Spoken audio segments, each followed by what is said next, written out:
There comes a moment in every avoidance life where they realize something they never expected. The person they pushed away never really left their mind.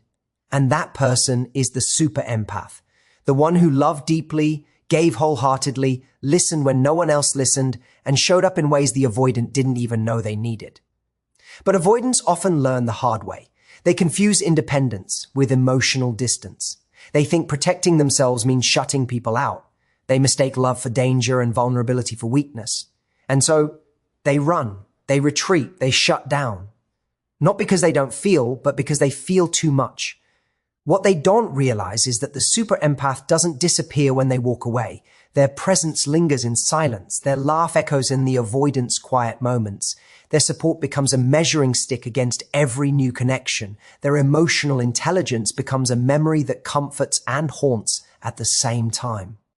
The avoidant tries to distract themselves, new people, new routines, new escapes, but the imprint of a super empath doesn't fade because the empath didn't love to get something back. They love because that's who they are, and that kind of love leaves a mark. What the avoidant eventually discovers is this. The super empath wasn't trying to fix them. They were trying to connect with them.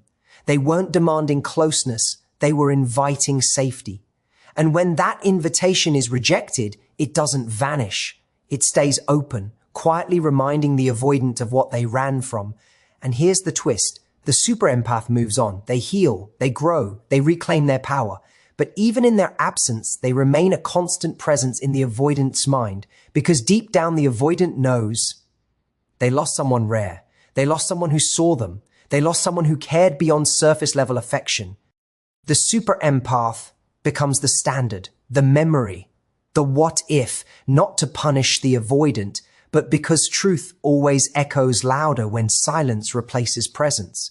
The emotional imprint a super empath leaves on an avoidant is not something loud or dramatic. It's quiet, steady, and deeply rooted in the subtle moments the avoidant never realized were shaping them. It begins with the way the empath listens, not just to words, but to pauses, to tone, to the silent signals most people overlook.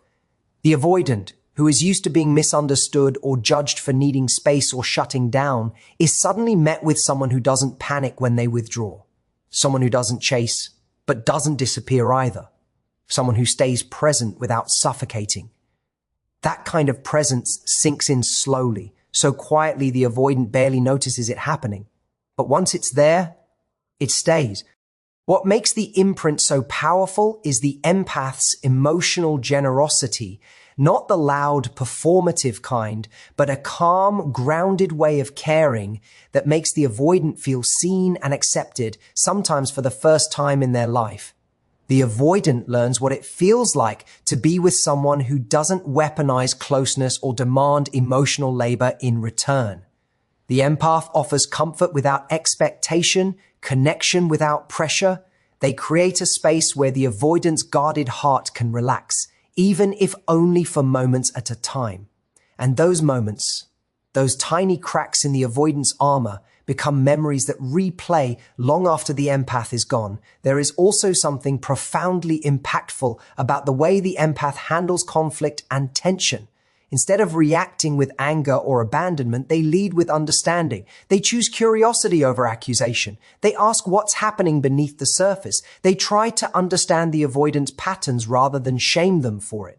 This approach makes the avoidant feel safer than they have in past relationships, often leaving them confused about why they feel both drawn toward and terrified by that sense of safety.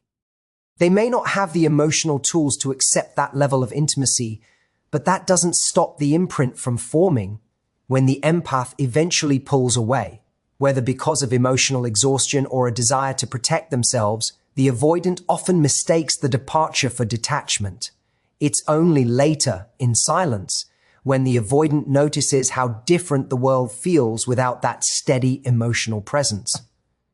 The things the empath did naturally, checking in gently, remembering small details, offering comfort without pressure, become louder in their absence. The avoidant may encounter new people, new relationships, new connections, but none carry the same emotional clarity or depth, and that comparison becomes unavoidable. Even the avoidance coping mechanisms unintentionally strengthen the imprint.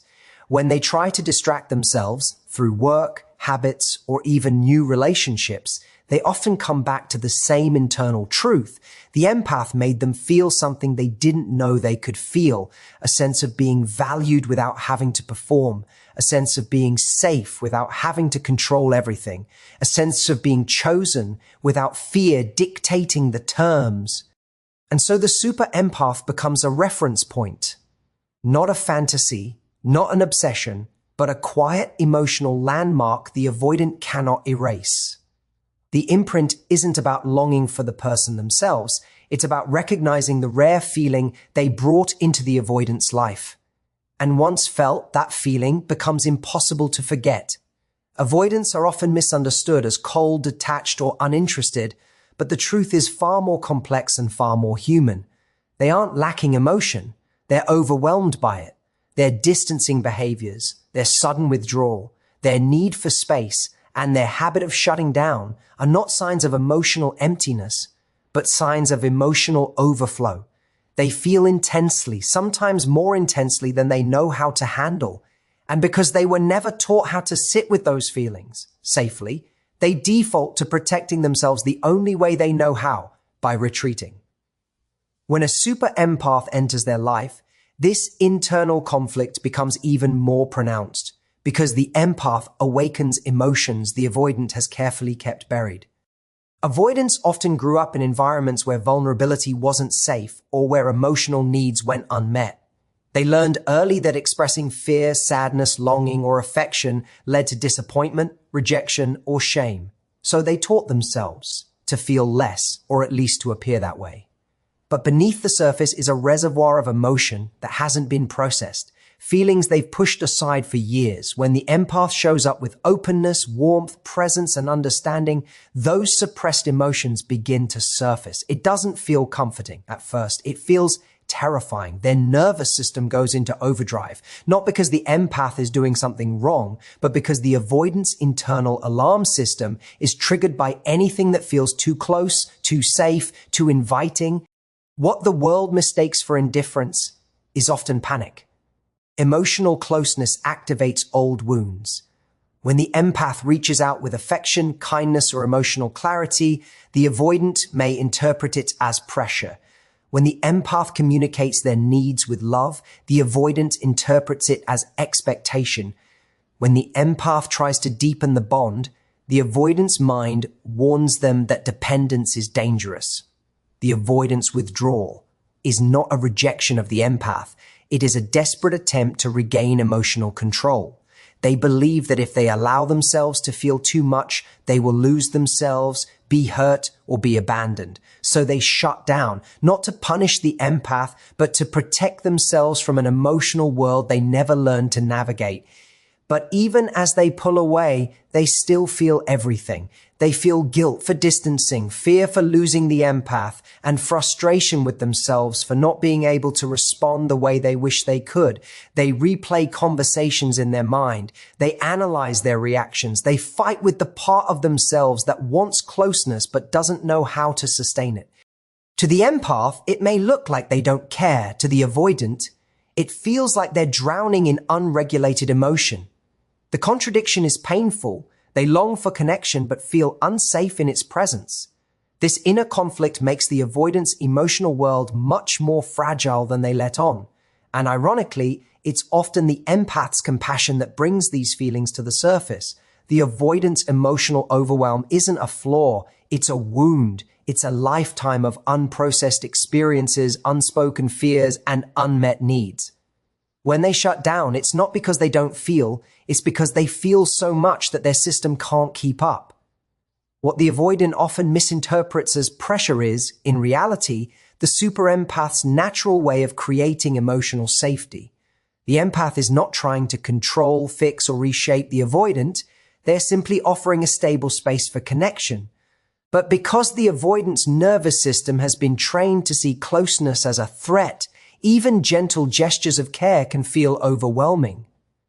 When the empath asks how the avoidant is feeling, it's not an interrogation, it's an invitation to be understood. When the empath expresses their own needs, it's not a demand, it's a step toward deeper mutual trust. Yet the avoidant, who may associate emotional closeness with past pain, may interpret these gestures as expectations they are afraid they cannot meet. The empath approaches the relationship with emotional clarity. They communicate with honesty, not manipulation. They offer support, not control. They listen with curiosity instead of judgment.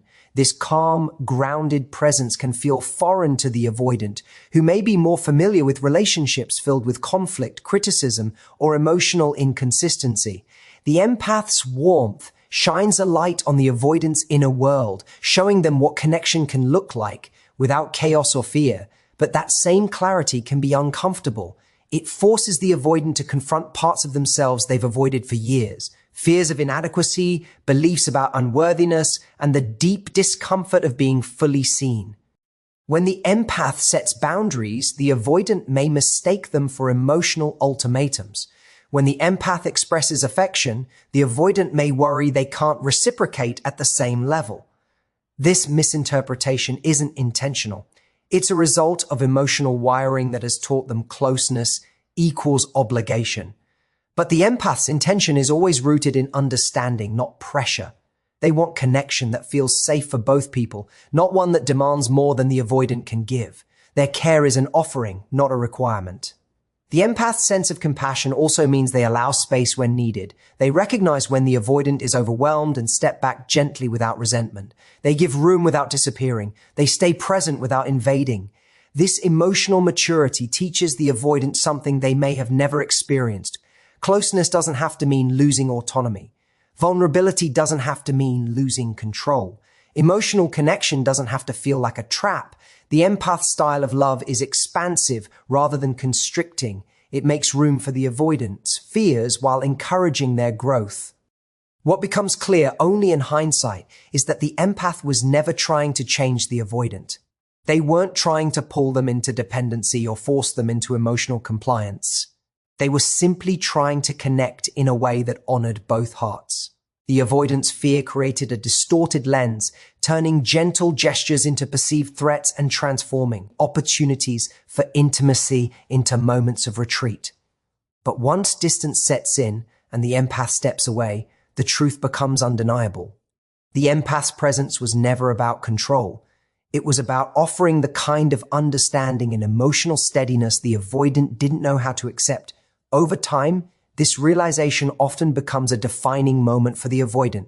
They remember the patience, the emotional clarity, and the safety the empath brought into their life. They recognize, sometimes too late, that the empath wasn't asking for more. They were offering something rare. And the avoidant's misinterpretation wasn't a failure of the empath. It was a reflection of the avoidant's inner battle. The empath simply held up a mirror to what connection could look like: clean, calm, and compassionate, without ever trying to control the outcome. Even when the super empath is no longer physically present in the avoidant's life, the emotional imprint they left behind becomes an echo that follows the avoidant into every quiet moment. Avoidants often rely on distance to reset their emotional equilibrium. Believing space will help them feel less overwhelmed. But what they don't expect is that the space makes the empath's impact clearer, not weaker. Instead of forgetting, they find themselves replaying the moments of connection they once kept at arm's length. They recall the empath's tone when they spoke with kindness, the way the empath understood unspoken feelings, the comfort of being seen without judgment. These memories don't fade with silence, they sharpen. The avoidant may try to distract themselves with work, social circles, hobbies, or even new romantic interests, but comparisons happen effortlessly. They aren't trying to measure people against the empath, their mind does it on its own. The emotional maturity of the empath, the depth of their presence, the way they communicated feelings without chaos, these qualities become reference points the avoidant never intended to create. Each new interaction reminds them of what once felt overwhelming but safe, challenging but grounding. They find themselves noticing what's missing: the emotional steadiness, the attuned listening, the warmth that didn't demand anything in return. It's in these subtle comparisons that the empath's presence continues to live on. What intensifies this lingering presence is the avoidance internal processing style. Avoidants often reflect deeply, but privately. They take time to understand their own reactions, fears, and emotions because they rarely process them externally. So when the empath is gone, the avoidant goes inward, and in that inward space, the empath becomes a constant companion. They remember the empath's patience when they withdrew, the way the empath didn't punish them for needing space, the comfort of emotional safety that felt unfamiliar, yet strangely soothing. With time, the avoidant begins to realize just how rare that feeling was. Even moments that seemed insignificant at the time take on new meaning. A conversation that once felt uncomfortable suddenly feels enlightening in retrospect. A boundary the empath set with compassion becomes a lesson in healthy love. A moment of vulnerability the avoidant shared becomes a memory of feeling understood in a way they don't know how to recreate. These reflections accumulate until the avoidant begins to understand something they didn't see before. The empath's presence wasn't heavy. It was grounding. The connection wasn't pressure. It was alignment. As the avoidant navigates new relationships or tries to stay emotionally distant, the empath's influence becomes even clearer. They may find themselves expecting emotional consistency from others simply because the empath modeled it so naturally. They may crave the gentle communication they once resisted. They might even miss the emotional safety they didn't think they needed. The avoidant doesn't realize it at first, but the empath subtly becomes the standard by which emotional closeness is unconsciously measured. The distance, instead of erasing the bond, highlights it.